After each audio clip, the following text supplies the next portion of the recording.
Hello and welcome to the special exhibition in the hands of African American collectors, the personal treasures of Bernard and Shirley Kinsey. My name is Khalil Kinsey. While artist Lane's portraits represent us very directly, Samuel Dunson's painting represents us in a symbolic way, as my parents harvest the knowledge sown by earlier generations. In fact, the collection you are about to see tells stories not only about the remarkable people who created, used, wrote, or owned these objects, but also about the journey of discovery that my family has taken to understand ourselves and our community more deeply by understanding our past. We are proud to share this story with you at the Norton Museum of Art in my father's hometown of West Palm Beach, Florida. My grandfather, Ulysses B. Kinsey, would indeed be proud. My parents lived their lives by two simple principles: to whom much is given, much is required, and to live a life of no regrets. We all want to know where we came from. One thing that my parents have realized during their many years of travel, study, and collecting African American history, is how we connect to our past. They realized that our history did not begin in slavery, but in freedom. My pops focuses on collecting historical artifacts and works by artists of the past. My mother collects works by living artists, many of whom are close friends. This cell phone tour includes 21 stops that address artworks and historical artifacts you will see. It is narrated by some of today's leading actors. Hello, this is Dennis Haysbert.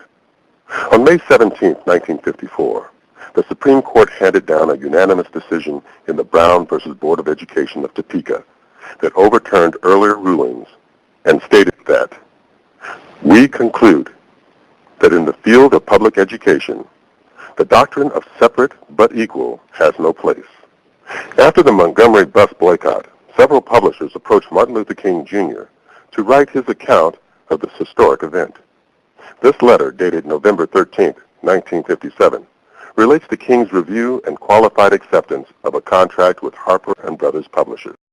One of the most important documents in the history of the United States is the Emancipation Proclamation. Although it was issued by Abraham Lincoln to the public on January 1, 1863, the date on this document indicates that the proclamation had been issued to the Union's military during the previous September. Hello, this is Angela Bassett. The 5 letters you see were written by Zora Neale Hurston. This author became famous for books such as Their Eyes Were Watching God and for her groundbreaking documentation of the folklore of African American communities that she visited across the rural South. This poster promotes Song of Freedom, a 1936 film featuring the great actor and singer Paul Robeson. For an exhibition in 1947, artist Elizabeth Catlett wrote about an important subject of her art, African American women.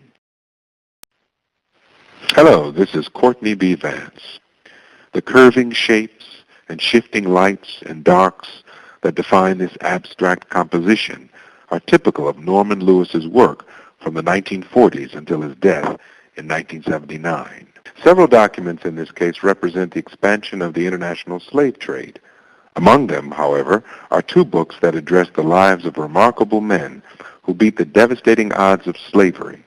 Ignatius Sancho was famous in England during the late 1700s for his poetry, plays, and music. 250 years earlier, Leo Africanus had written The Description of Africa, the first book written by an African author for a European audience that described the continent, its diverse geography, peoples, powerful nations, and advanced societies. This portrait photograph depicts Hiram Rhodes' Revels, around the time he became the first African-American member of Congress. This is Louis Gossett Jr. Between 1792 and 1797, Benjamin Banneker published 6 almanacs. These were the first scientific books published by an African American. 3 works in this gallery relate to Frederick Douglass. While Tina Allen's bronze bust captures the strong, intelligent features of the man, 2 documents in this case, one of Douglass's autobiographies and a pamphlet of one of his speeches, capture the great orator's words.